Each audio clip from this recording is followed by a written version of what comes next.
Hello, my dear friends. This is Kristina Mand-Lakhiani, co-founder of Mindvalley, and welcome to Honest Conversations. I am calling in from Estonia. It's the middle of summer. It's super hot, but I've lost my voice and I'm a little bit sick. So I hope you don't mind me occasionally coughing. I promise I will actually mute when I do that. And actually, it's not dangerous over the internet, so you're safe. And yes, thank you. Thank you, Nick, for reporting that you are in Chandler, Arizona. I'm in Estonia, Tallinn. And of course, you guys are welcome to interact in the chat section and tell me where you're from and if you're feeling well. I have my guest here, but I'm hiding her for now. I still don't know. I'm still puzzled if you guys see my guest before the guest starts speaking, but if you do, pretend that you don't. So I'll introduce my guest in a moment, but I want to just say that traditionally we are going to be having a Q&A as well. So if you want to ask a question of my guest today, hopefully you will, there's a Q&A section.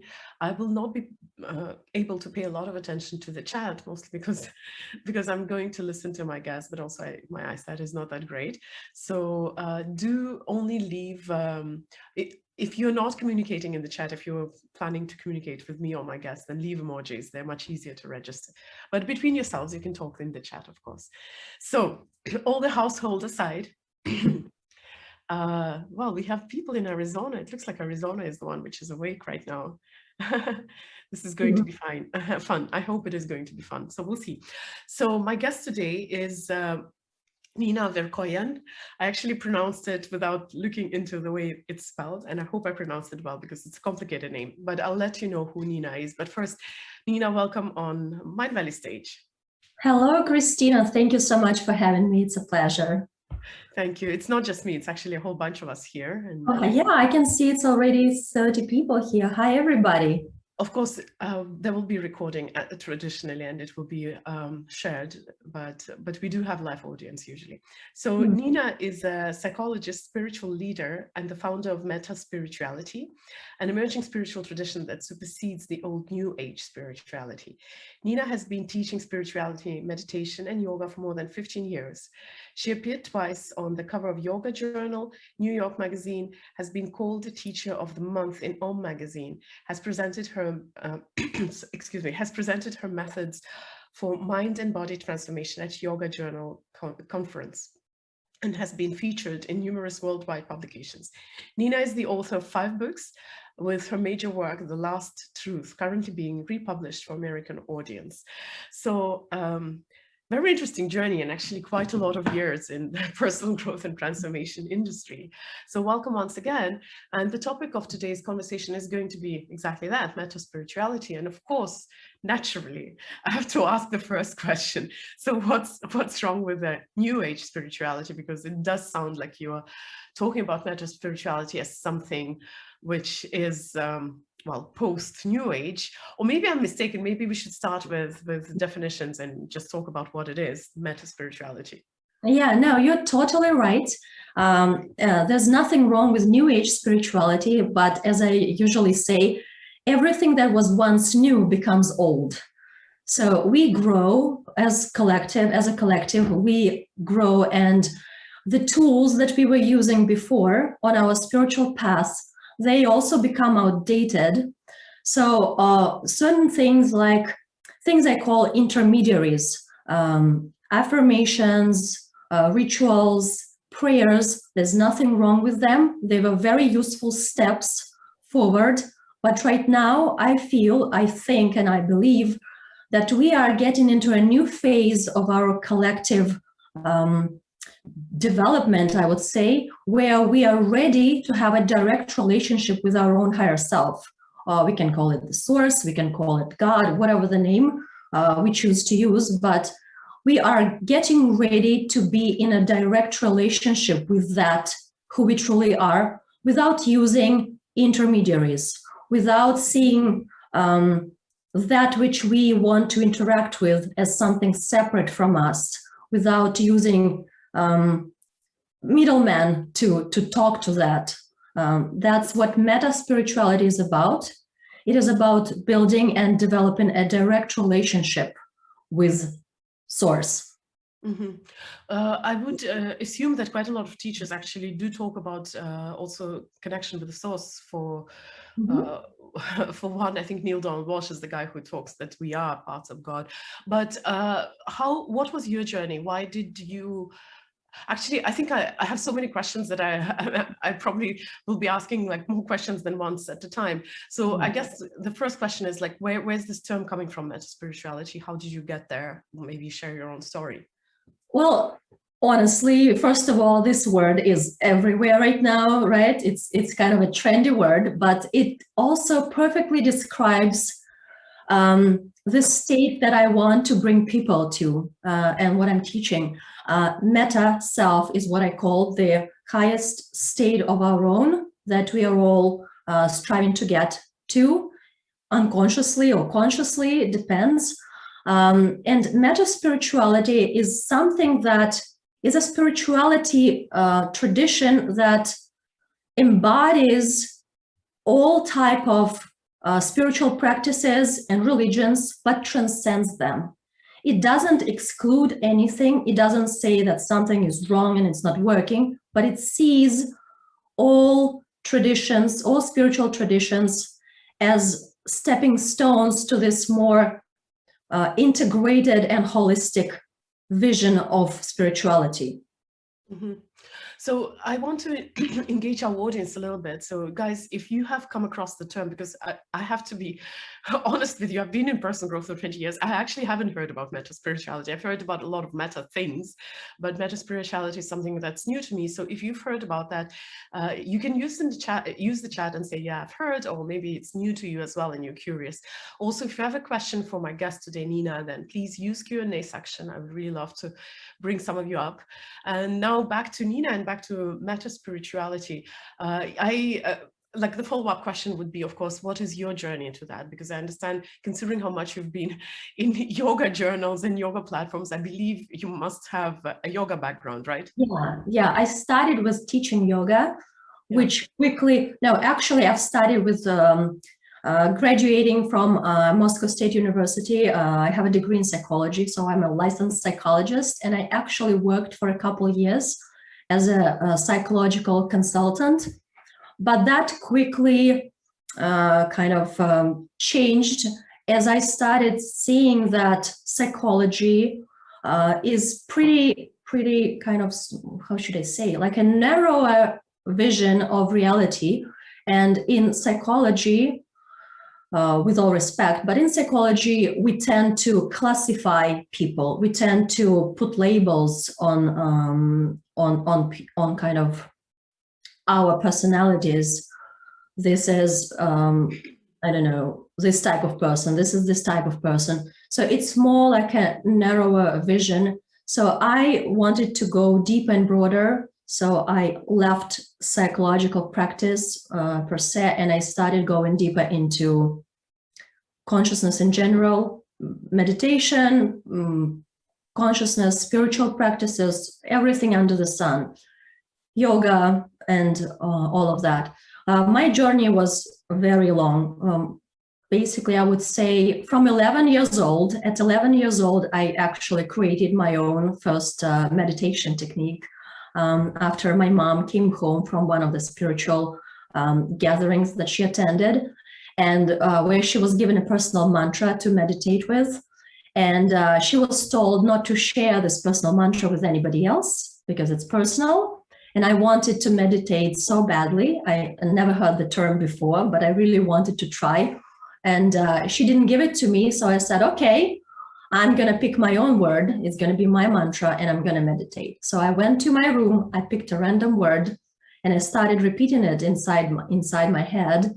And I got into that transcended state of consciousness. I absolutely remember this very different state of lightness, of expansion that I felt. And that was my first introduction to the realization that everything is inside us, that no external rituals, artifacts, words, practices actually have influence on us. Everything is created from within. And it doesn't matter which word we pick, which mantra we're being told to use. we have that power, that capacity within to transcend our own state. It's all us. We are the source. So that's how my journey started at 11 years old. Since then, I was trying everything under the sun in terms of spiritual practices and meditation techniques. I myself invented like dozens of mind and body transformation techniques, and I was teaching it for more than 15 years already. Went into yoga, went into all sorts of things, but I was never satisfied. And everybody would tell me, oh, this is just your seeker's mind that is never happy and never satisfied. We don't know what you're looking for. Just that's what ego mind is. It's never happy. But I felt that there is some missing puzzle that I still can't grasp and that I need to find. And I was so, determined to actually find it, to the point that at the very height of my career, right after the second cover of Yoga Journal, I quit my yoga and teaching meditation business, and I left to a small island and completely quit teaching for 2 years because I felt that there's something that is missing. That is something that I don't know, and I wasn't happy regardless of the amount of practices and the amount of hours I spent on my yoga mat and in meditation. Still, many areas of my life were not balanced. I still didn't see how the spirituality could be applied to my daily basis so that my life could actually change. And I left and I quit my business. And at some point, a year and a half after of not doing anything, I had that spontaneous moment of realization, enlightenment, call it whatever, but something that changed my life and divided it to a before and after. Mm-hmm. And that's what I called meta spirituality after. This is what absolutely changed the way I look at things. Mm-hmm. And that was this kind of a crucial point in my life. I call it my second date of birth. That was in 20. What happened, and what was the missing piece of the puzzle that you discovered? This holistic, integrated vision of everything. And that knowledge that I received that day, that came from the depths of me, it didn't come from something else. I've become what I've always. But what triggered this transformation? Oh, that's actually a very interesting question, Kristina. I wasn't sleeping. I wasn't meditating. It was evening time. I was about to go to bed. But I was thinking at that day, I don't know what triggered that particular thought, but I was thinking what love is. What is love? I really want to understand. Is it some instinct? Is it our psychological desire to not be alone? What is it? And I was thinking so intensely about that as I was going to bed. I was just sitting on my bed. And then suddenly, without any practice, preparation, substances, I didn't use anything like that. After I asked that question, sincere enough, with enough intention and energy, I guess I got to that point where like, I need to know the answer. That answer came to me, but not in words. It came as a feeling, and I've become what love is. I suddenly stopped perceiving myself as a person, as Nina, and I perceived myself as my higher self, or as everything there is. The whole universe happened to be inside me. Everything was connected, and I could suddenly see the connection of everything to everything. And that's what love is. That was my answer. Love, God, source, universe. These are all synonyms. It's very difficult now to put it in words, but I hope you might understand. Well, I do. I think I get the drift of it, but that, of course, logically leads me to the next question. As far as I understand, of course, I haven't actually done the research on the word meta per se, but as far as I understand the word meta, it means where you strip away the rituals and you look into the essence of how things happen. So how would you explain, how does transformation then happen, or how does this like reuniting with your higher self happen? Well, for me, it happened. I think what actually was needed is, how do I put it in words? When I stopped using all sorts of intermediaries, when I got so disappointed in all spiritual practices that would work partially for me, for sure they helped, for sure they did a lot, but they didn't bring me to the point where I wanted to get. So when I kind of got very disappointed with all of that, when I realized that nothing external brings me the answer, or brings me happiness, or brings me what I'm looking and seeking for, when I stopped looking at the intermediaries as a tool that will bring me there, and I completely got disappointed in everything externally, then I was able to look inside. When I know there's nothing on the outside that can help me, that can provide me with answers, there's nothing or no one to look at, no gurus, no teachers, no external sources that I can go to, that made that flip. And I happened to simply stare deep enough, with enough intention, with enough intensity, with enough sincerity, deep inside myself. And that's all I believe is needed. The problem is that we are so clouded and we are so swayed by numerous practices, numerous spiritual ideas, teachings. We try one after another, and we get caught up in that. And again, no disrespect, I'm not saying that these are not needed steps and not needed tools. They definitely are needed. Without them, we wouldn't be able to get to look inside. But yeah, when you basically get rid of everything that you were relying on before and say to yourself, I want to get this answer within me.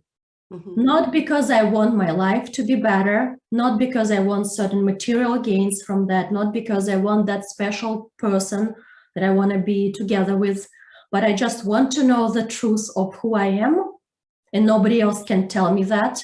Then this magic happens. I don't know how else to explain that. So I guess we'll get to that, because of course I want to ask you more questions, but guys, I want to remind you that you can ask the questions as well. I see that you comment and you have questions in the chat. Please ask them in the Q&A. If you don't want to be brought up with us today, she's a sweet person. She's a great person, and she will not bring you up if you don't want, and we can just read out your question. But if you are willing to join us, then I'll be happy to see your face also in the screen. So leave your questions for my guest today in Q&A.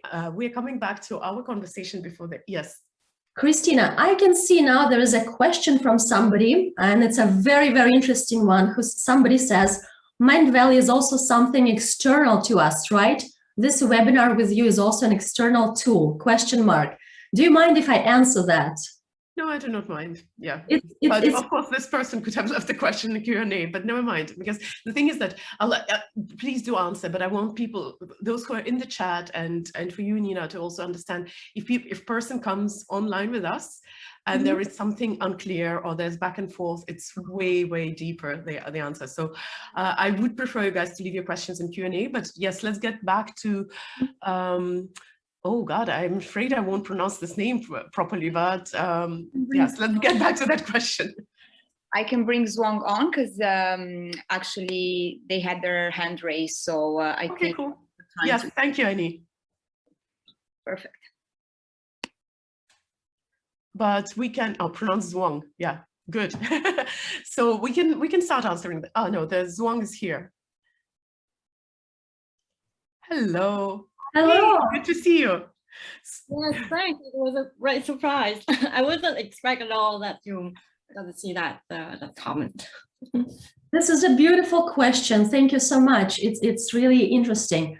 And I want to respond. So we actually start the introduction to meta spirituality with changing the way we learn things. And what I start with my students, with my audience, is that I say that according to this new perception, according to meta spirituality, what is happening right now between us, not three, like 80 something people, you are not listening to an external thing right now. Actually, what's happening, you are talking to yourself. You've created this whole visual reality, visual scenario to bring up to the surface what you on the inside wanted to comprehend, to realize.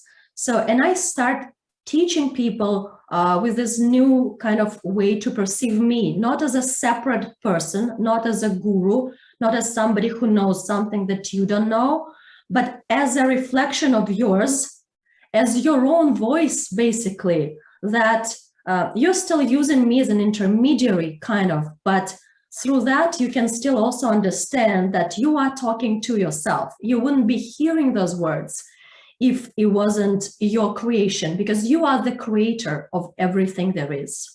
And everything you see, everything you hear is basically you talking to yourself. Not in a crazy sense. I'm not, there's a fine line here, but I hope you understand what I mean.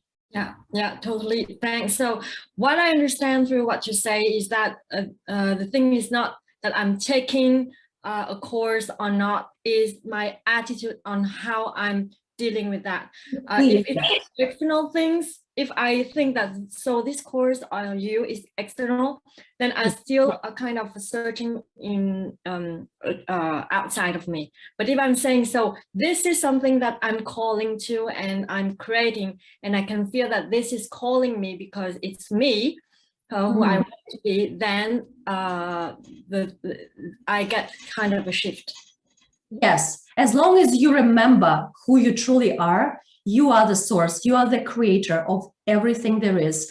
As long as you remember that, you can still use those so-called intermediaries, but they stop being intermediaries for you, because you know you're interacting with parts of yourself that you bring back to yourself in this new perception. So you can still use all those tools, intermediaries, but as long as you remember who you are, it's fine. The problem is that when we're using those tools and not knowing or remembering who we are, then we create this separateness between us and the thing that we try to interact with God, with source, with our higher self. If we perceive somebody or some tool as a third person or separate tool, then we create this separateness. Then we forget who we are, then it's all not connected. As long as you remember who you are, it's fine. Okay. And so remember who you are is fine, kind of a feeling. We cannot describe it, right? Let's talk about it more. What do you mean? Let me try to understand you better. Because to remember who I am. So sometimes I think that, oh, this is who I am. But this thing is kind of a projection of a lot of things. And finally, it's not really who I am. And sometimes it's really difficult for me to say, okay, this is me or this is not me. And sometimes I thought that it was me, but finally I discovered that wasn't really me. Yeah. What we normal people perceive as us is just a collection of experiences that we had since the beginning of our life. This is what we call a character, persona, personality. The truth of who we are is actually different. So this is what meta spirituality teaches, and unfortunately can't just put this into you like immediately in this format, but this is what meta spirituality is about, and it's what it teaches, is this remembrance of who you truly are in I would say, in truth, in source. That gives you this understanding that this personality is your reflection and your manifestation in the physical world, but you are everything there is. You are bigger than that. You know, I always give this example of an octopus. Imagine a huge octopus. Its head is so big that you can't even see it with your eyes. It's much bigger. It's like a whole universe. But its tentacles and there's a lot of them, millions of them. They go all the way down. And if your mind, if your conscious mind is abides in the tentacle area, then all you see around you is other tentacles, and you perceive yourself separate from them, from other tentacles. You perceive yourself individual, and you have no idea that you are this huge octopus, and who you truly are is that big head of yours. When you bring your consciousness up, when you evolve, when you expand your consciousness, you bring it all the way up from the tentacle where it originally sits in this separation. You bring it all the way up into the head, into the command center, and then suddenly you understand that you are that tentacle, yes, but you are also all the other tentacles, and you actually everything that there is. So you understand who you truly are. It doesn't make you as a person not a person. You still are that person, but you're also everything that there is. And that's what meta spirituality kind of makes you remember. This is a process. It's not a quick fix. And nowadays we're so used to, oh, let's do that practice and everything changes. Let's do that spiritual practice and everything changes. But this is actually a remembrance of who you are. And this is what meta spirituality is about, to bring us back to this understanding and remembrance, to help you develop a direct relationship with that head of an octopus without constantly relying on third persons or intermediaries, so that you remember who you are, even if you are being a tentacle still and you're interacting with other tentacles slash people in this world, but you still know who you are in truth. And that changes everything, because when you don't perceive this world through the eyes of separateness anymore, you eradicate conflicts, you eradicate all the negative emotions, or the majority of them that we usually feel on a daily basis. When we don't perceive others as separate, we no longer can be, we no longer can hate them, we no longer can be super aggressive towards other people. Of course, we can still feel sadness, annoyance, irritation, frustration, but we will never fall all the way deep down where people who are caught up in separateness can fall, like all of us can, when we're not knowing who we truly are. Thank you. Thank you, Nina, for a very thorough answer. And Zhuang, thanks for joining us and for helping me preserve my voice a little bit. and yeah, for bravely joining us without warning. So guys, if you want to join the conversation, please leave your question in Q&A. I do have a few questions to Nina before we go back to whatever questions you guys have. So as a teacher of meta spirituality, what is the method, or how does this transition go? And maybe you have a practice you could easily share with us. I do not know, because it may be more complex, but if there is a simple practice, maybe for people to try it right now. Yeah, unfortunately, as I said, this is exactly about the opposite. This is not about practices, methods. So we eliminate all of that. And how I bring remembrance to people is through lectures, which basically start to chip away all those old spirituality ideas that are no longer serving us. Once we chipped away enough of the old beliefs and ideas, the clear picture of who we truly are presents itself in front of us. So it is more about eliminating what is a partial truth, instead of having a method of giving you, here you do that and you will get the truth. This is not how it works. And I know we all taught to believe that we can do something and get the result. And this is partially true, again, but in spiritual matters, what we're trying to achieve here is we're actually trying to no longer depend on methods, practices, affirmations, self-programming, even meditations, regardless of how useful this practice is for calming our mind, for our life full of stress. But this is more like getting rid of everything in order to see clearly what's left. And what's left is the true you. Yeah, I don't know if I answered your question, Kristina. Well, you did answer. So, of course, I have to ask, so are there any examples of the paradigms or the ideas in the New Age spirituality, since you were counterpositioning meta spirituality to New Age? I'll just stick to that, which need to be abandoned. And I guess I have to ask that. I'll just run ahead and ask this now. Your most remarkable book is Last Truth. What is Last Truth? Because you did mention truth here quite a few times. Yeah. Let me start with this second part of your question. The last truth is this truth of who we are. And the last truth, when we eliminate all the intermediaries from our daily use, and when we know who we are without, let me put it like that. Our main goal right now, the next step of our spiritual evolution, is to know who we are, yet still stay in our physical body.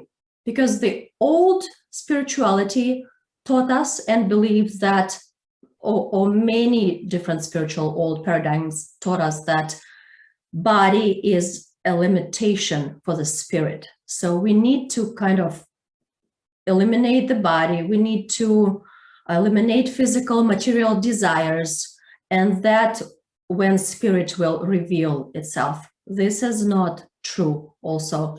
And the last truth is realization of ourself as source, as God in the physical form.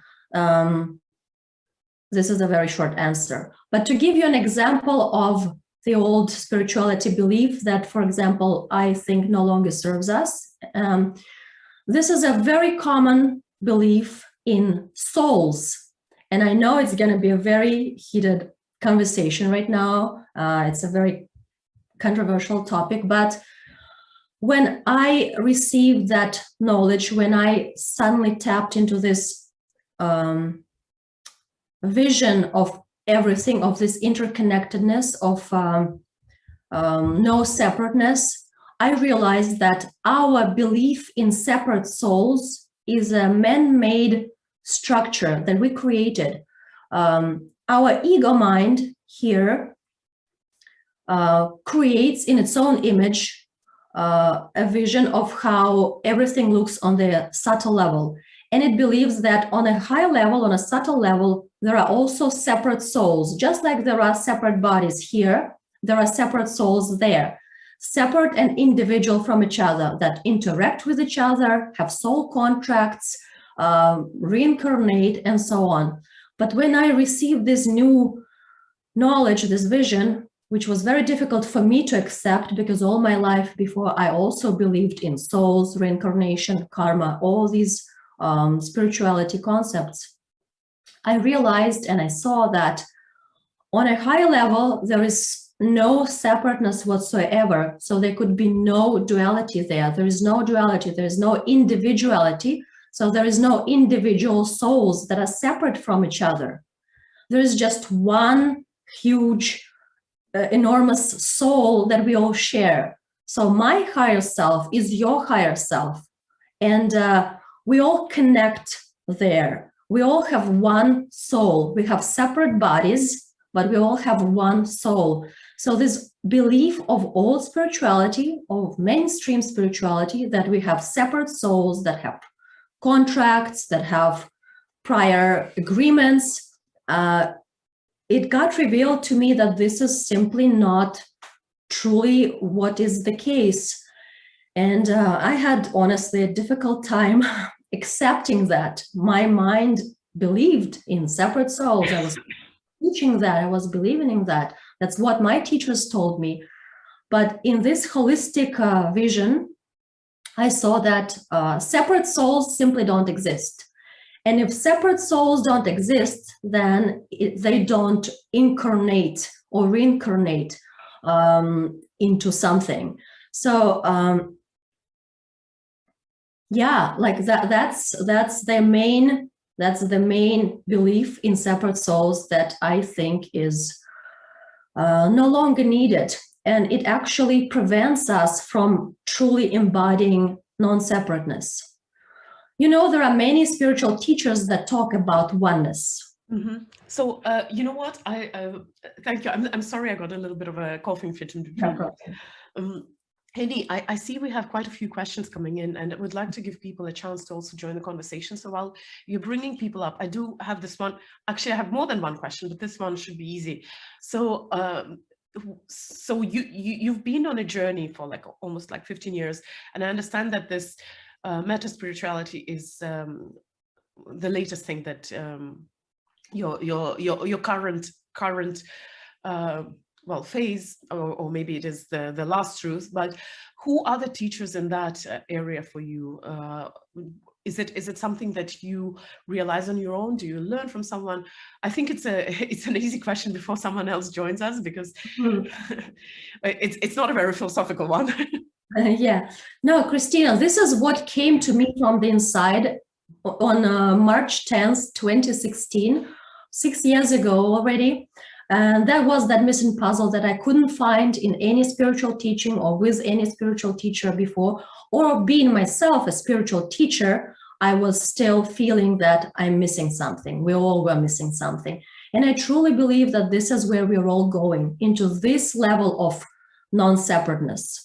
Again, many people, many teachers, many spiritual traditions talk about oneness, but they still use tools that provide and create separateness. And it's not that easy to explain in this very short video interview, but it's not a teacher who told me that. It's this inner revelation or enlightenment moment that happened to me and lasted for longer than a week. So for that week, I've been just writing down all the answers that came to me. Basically, that was a state where, you know, you don't have questions, but you suddenly see all the answers and you see interconnectedness of everything with everything, and you just suddenly know everything. So I spent this week of my life basically not eating, not getting out of the house, just writing down this new vision, because I had to re-see every area of my life again. I was like a newborn baby that suddenly got different lens, different eyes, and now sees absolutely every area of life differently. So it's not a teacher, it's not a teaching, it's the inner revelation that brought me to this understanding. Okay, thanks. I want to ask Annie, do we have anyone who wants to join us? I have invited 2 people, but none of them seems to be coming on as panelists. So maybe we can read one of the questions, which is been asked twice now. It comes from Kristina and Andre, and they're both asking, how do you personally connect and maintain your connection to your true higher self? So in practice, how do you do this? How do you hear that inner voice? That's a great question. Thank you, Annie, for reading it out for us. Actually, every question that starts with how, it's basically, it's not possible to answer, and we need to understand that. Every question that starts with how do you do this, especially in spiritual realm, I won't be able to answer that. As I started telling before, when you eliminate all those, I wouldn't use the harsh word fake concepts, this is not true, but partial truths that we all used to believing, then you start having a clearer picture. You start to understand who you are without that. Like I explained right now with the souls example, and in meta spirituality, I have this huge program, the main program, which is also called The Last Truth, same as the book that's coming out. So this is basically a course of lectures that sheds away all those ideas, old spirituality ideas, one by one, like, you know, like peeling an onion, layer by layer by layer. We start with perceiving me not as a spiritual teacher or an authority, but as your own voice. Then we continue. We talk about souls. We talk about soul contracts. We talk about karma, what it actually means through the lens of meta-spirituality. We talk about all things like that, and we shed away those ideas that cloud our perception of reality, of true reality, of who we truly are. And this is like climbing a mountain, like climbing your own inner Everest. You just step by step going all the way up until you see this full 360-degree panorama that you couldn't see before. And then what I usually say, that the true spiritual path actually starts after you've realized who you are, after you've seen this 360-degree reality. Now comes an interesting part. You start descending and you start applying this knowledge into your daily life. The main goal is not even knowing who you truly are. That's just part of it. But in order to complete the cycle, you need to be able to apply this knowledge. And you need to reinvent, you need to upgrade basically everything that you believed in before. You need to see, you will see differently through the eyes of unity now, through the eyes of non-separateness, through the eyes of meta, self. You will see everything differently in your life. You will see your partners differently. You will see your relationship with money differently. You will see everything differently. This is like learning to walk again, like learning to live again. It's a very different process. It's not a method. It's not a practice that you can sit and do, but these are lectures that bring you to the clear vision of everything, and then you start applying that, and that's your work. This is what you need to do. Nina, thank you for this answer. If anybody I'm so sorry, my voice is being so tricky today. If anybody does want to join us later, we still have a little bit of time left, but meanwhile, I will ask some questions. And I know I will ask the question which you said just now you wouldn't be able to answer because it will start with a how, but I have to ask it anyway. So, no. So how does this knowledge of your unity or oneness with everything, how does this translate into practical life? You did touch upon that just now answering the previous question, but also you did mention that after you had this revelation, you spent a week reimagining all your life. What does it mean? Can you bring any practical examples? Like before, when I didn't think like this, when I was a separate tentacle, I did relationships this way or money this way, and then I did it the other way.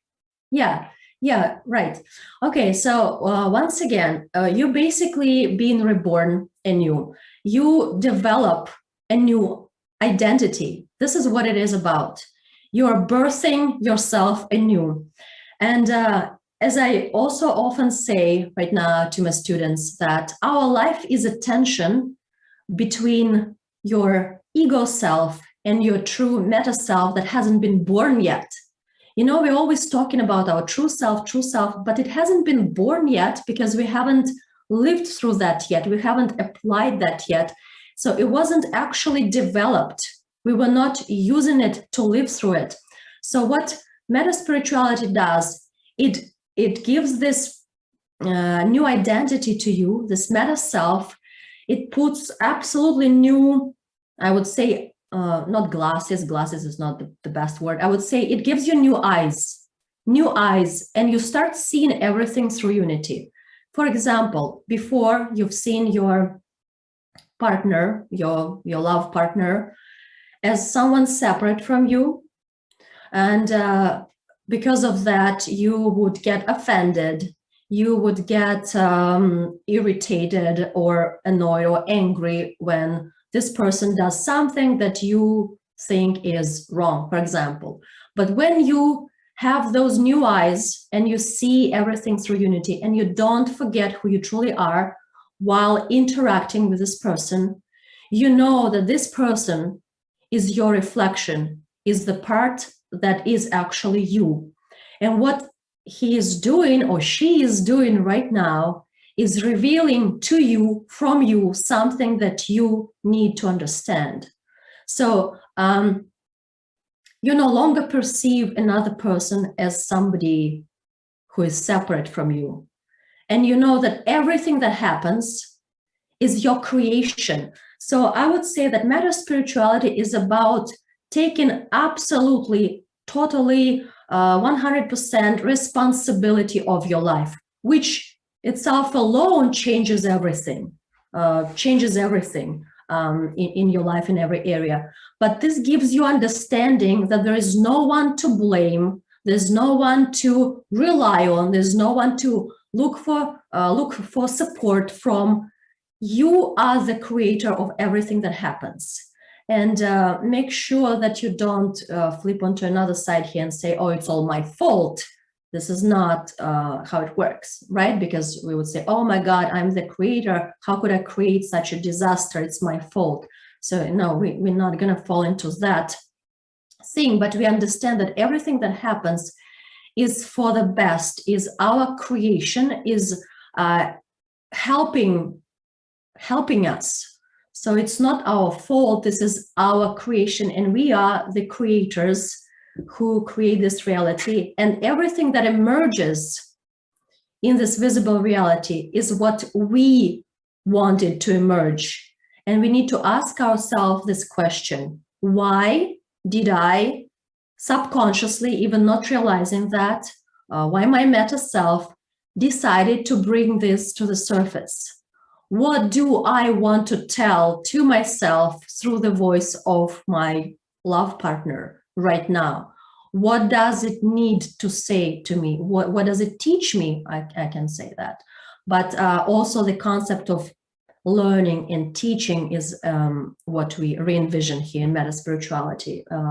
We no longer perceive life as a school, and life lessons as lessons that we need or obliged to go through in order to grow. But we understand that all life lessons we prescribe to ourselves, and this is our choice which lessons we go through. And each lesson will be stopped also when we decide that it's enough and we learned enough. So again, everything is our creation, and we are fully responsible for everything that's happening. And that changes everything. We stop blaming others. We stop seeing things with drama. We understand that this is all the game, the scenario that we play for ourselves. And that's for the best. Thank you for this thorough answer. You see, you answered my whole question. I do have to ask, well, we still have a little bit of time, if there's anyone who wants to jump into the conversation. Yes, so there's one question from Jennifer as well I wanted to address. I don't think she can join us now, but she's asking, how do alcohol, sugar, mushrooms, pot, caffeine, etc. affect the connection to the truth within? How does it affect the connection to what? Sorry? The truth within.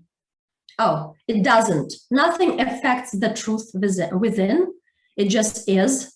But people can use different substances that will, with one individual, help to see the truth, with another individual will hide the truth. And, you know, people all over the world have been using different substances as a way to expand their consciousness and to actually see the glimpse of unity, right? But again, in my opinion, these tools are, again, intermediaries that we can avoid. They're not necessary. For some people, they might help in certain period of their life. With some people, it will actually become a blocking stone because people can get addicted to substances, to all those intermediaries. And again, that will hide and conceal the truth of who you are. Because you rely on substances, you start thinking that, oh, this is what mushrooms are telling me. This is the mushrooms that doing that. This is, the power is in mushrooms. And that hides the fact that the power is in you. You are doing that, not mushrooms, not substances. So it depends. Truly, there's no connection between anything external and who you truly are, and nothing external which is just a reflection of who you are, can affect who you truly are. But if we are glued to those intermediaries, to those substances, to those rituals, to those whatever it is in external world, it can conceal the truth and make our path to realization longer. Mm-hmm.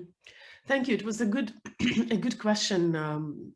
To round it up, traditionally, I'm going to. Please, sorry, I have invited Zwang for one last question. Okay, you guys have to be quick because I usually have to finish on time. But oh, hey Zwang, nice to see you. Well, thanks. Well, I have 2 questions, so I let you choose which one you want to answer. Well, the one which doesn't begin with how is, I think that we also create things by our own, but we also collectively create it together, just like the war, just like COVID. Just want to have your opinion with that. And the second thing is that how can we separate or distinguish the ego spiritual, that the ego knows that, yeah, of course, we need to feel connected, blah, blah, blah. And so it creates kind of another kind of reality, but made by ego. And it's not the real spiritual things, the real truth. I will answer a little bit differently. I will answer with one thing. How do you know that spiritual belief or practice or tradition is true and is actually helping you? Is you look at your life and you see if your life in those areas like financial life, love life, all of that, how is it there? If your spiritual belief, if your spiritual practice that you are doing doesn't change anything externally, then this is either not working for you or not true. The moment I received this unified perception, everything changed radically. I was already 33 years old when this knowledge came to me. Until then, I had maybe for some people a successful kind of career, but honestly, my life was a mess. I couldn't sustain proper relationships for a long time. I was changing partners, it didn't work. I didn't earn a lot of money. I earned just a little bit like any yoga or meditation teacher would. All areas of my life were not balanced. I was constantly getting sick with this or that. Really, right now I get sick like once in 3-4 years, and everything wasn't working. When I got this new perception, new way of seeing life, 2 weeks after I met my husband, who I'm now married for 5 years, we're gonna have 5-year anniversary on July 7th. I never thought I would have kids. I immediately had a kid that same year, like few months later, and I started making a lot of money. Right now my business brings millions of dollars a year. Everything changed, and not because I somehow applied or worked hard with mainstream tools to make those life areas better. Nothing changed, just my perception of things changed.